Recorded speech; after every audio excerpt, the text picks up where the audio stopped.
Fuimos a la Luna, hicimos aterrizar a seres humanos en la superficie de otro mundo, los trajimos de regreso sanos y salvos y lo hicimos 6 veces. Entonces, ir a Marte es solo el siguiente paso, ¿verdad?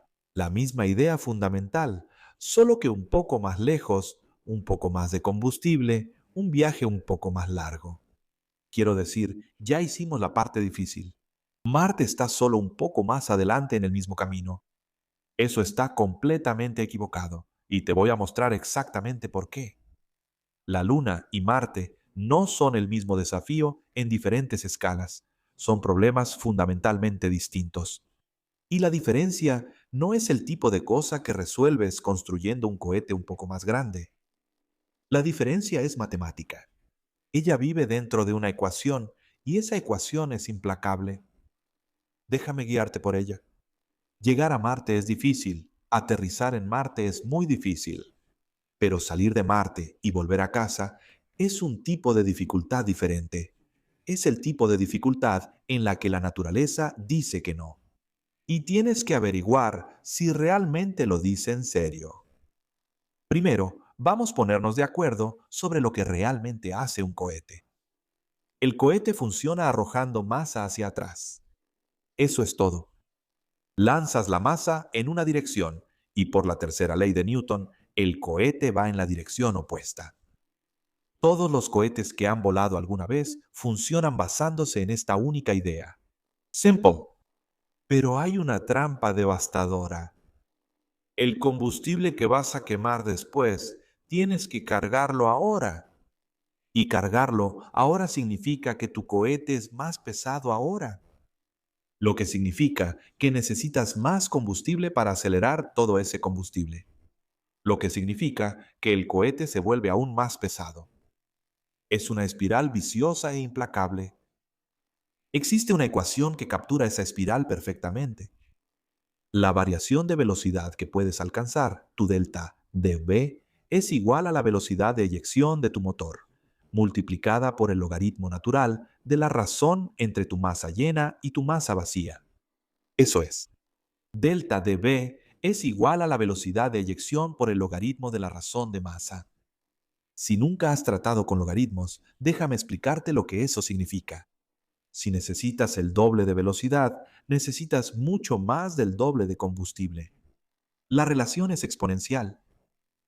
Ir de 3 kilómetros por segundo a 6 kilómetros por segundo no duplica el combustible, triplica tu razón de masa. A 9 kilómetros por segundo, el cohete está compuesto por alrededor del 95% de combustible en relación con su masa en el lanzamiento. Pesaba aproximadamente 3 millones de kilos, la parte que realmente fue a la Luna y regresó. Pesaba menos del 1% del total. Todo lo demás era combustible y los tanques para almacenarlo. Todo el proyecto estaba enfocado en deshacerse de la masa lo más rápido posible. Usa, lo descartas y sigues adelante más ligero. La ecuación impuso ese diseño. Ahora, hablemos sobre el viaje a la Luna. El delta de B, para salir de la superficie de la Tierra y entrar en órbita baja, es de aproximadamente 9.5 kilómetros por segundo. De la órbita baja a la Luna y de regreso, el delta dV adicional es de cerca de 6 kilómetros por segundo. El módulo lunar era bastante ligero porque la gravedad de la Luna es débil y no tiene atmósfera. Dejaron la mitad atrás en la superficie. Cada decisión giraba en torno a ahorrar masa y funcionó. El presupuesto total de delta dV del Apolo fue de aproximadamente 15 a 16 kilómetros por segundo. El Saturno V apenas lograba hacer eso. Ahora Marte. Lo primero que hay que entender es qué tan lejos está realmente. La Luna está a unos 3 días de distancia. Si algo sale mal, se puede dar la vuelta. El Apolo 13 lo demostró. Marte no está a 3 días de distancia. En su máxima aproximación está a unos 55 millones de kilómetros. Tienes que lanzar en el momento exacto, seguir una trayectoria curva y llegar unos 8 o 9 meses después. 8 o 9 meses en el espacio profundo sin ninguna posibilidad de regreso. Si algo sale mal, estás en un tubo de metal atravesando el vacío, y tus únicas alternativas son arreglarlo solo o morir. No hay forma de abortar. No existe un puerto seguro entre aquí y allá. El ser humano más cercano que no está en tu nave se está alejando cada vez más cada día. Vamos a hablar sobre deltavías. Desde la órbita baja terrestre hasta una órbita de transferencia a Marte son aproximadamente 3.6 kilómetros por segundo. Después, necesitas desacelerar al llegar. Son 1 a 2 kilómetros por segundo más para entrar en la órbita marciana. Luego, hay que descender hasta la superficie. Y es aquí donde Marte empieza a ser mortal. Saca sus garras. Marte tiene una atmósfera, pero es una atmósfera terrible. Tiene cerca de una centésima de la densidad de la atmósfera terrestre. Estar de pie en Marte es como estar a 35 kilómetros de altitud sobre la Tierra. Es lo suficientemente densa como para que necesites un escudo térmico, pero demasiado delgada para frenarte completamente. El paracaídas solo puede reducir tu velocidad a aproximadamente 200 metros por segundo. Aún así, es una velocidad de impacto letal. Entonces, después de que el escudo térmico y el paracaídas hacen su trabajo, todavía necesitas activar cohetes para el frenado final. Para un pequeño módulo robótico, eso es viable. Para una misión tripulada que necesita aterrizar de 20 a 40 toneladas métricas, es una pesadilla. El truco del paracaídas no funciona a mayor escala. Necesitarías paracaídas de cientos de metros. Por lo tanto, dependes de cohetes para la mayor parte de la desaceleración. Y cada kilogramo de combustible para cohetes que traes para el aterrizaje es un kilogramo que tuvo que ser lanzado desde la Tierra, transferido a Marte y aterrizado. Y recuerda la ecuación del cohete.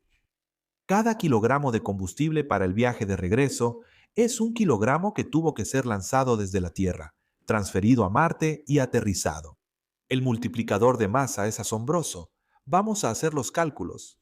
Salir de Marte y regresar a casa cuesta alrededor de 6 a 7 kilómetros por segundo de delta punto. Con un buen motor, tu cohete en el lanzamiento desde Marte necesita ser aproximadamente 80% combustible en relación con su masa.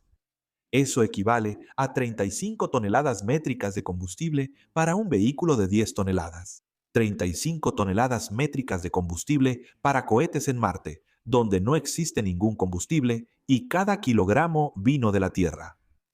Aquí hay otra forma de verlo. El delta humo total para un viaje de ida y vuelta a Marte es de alrededor de 18 a 22 kilómetros por segundo.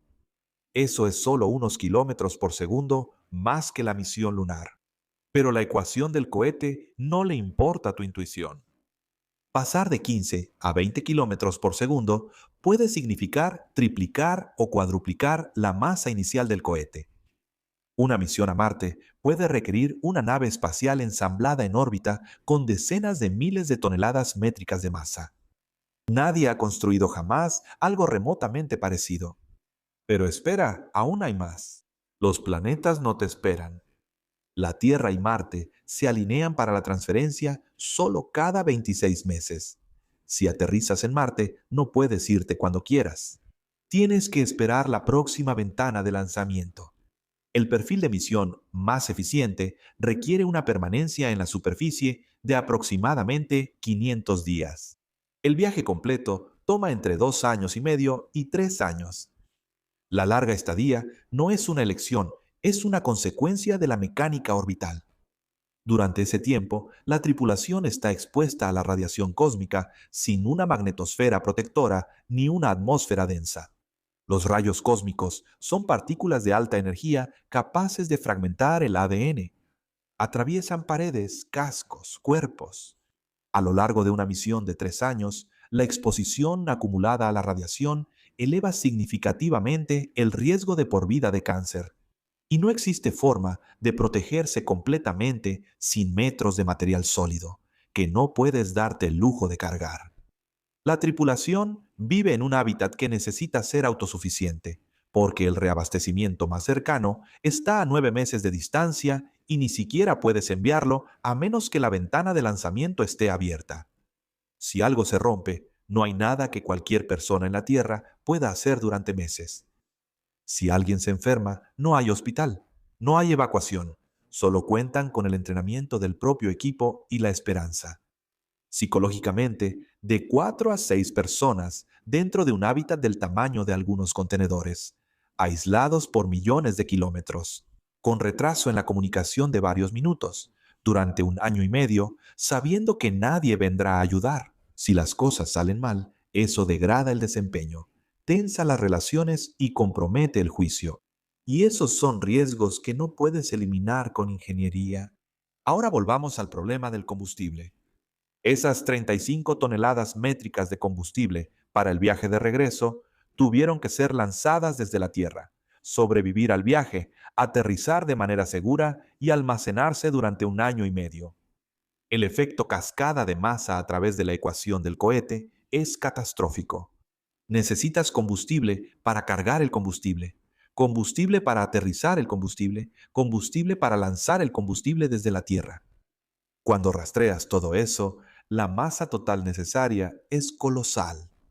No solo es impracticable, sino que roza lo imposible con la tecnología actual. Por eso, algunas personas muy inteligentes propusieron un enfoque diferente. En vez de traer todo el combustible desde la Tierra, ¿por qué no producirlo en Marte?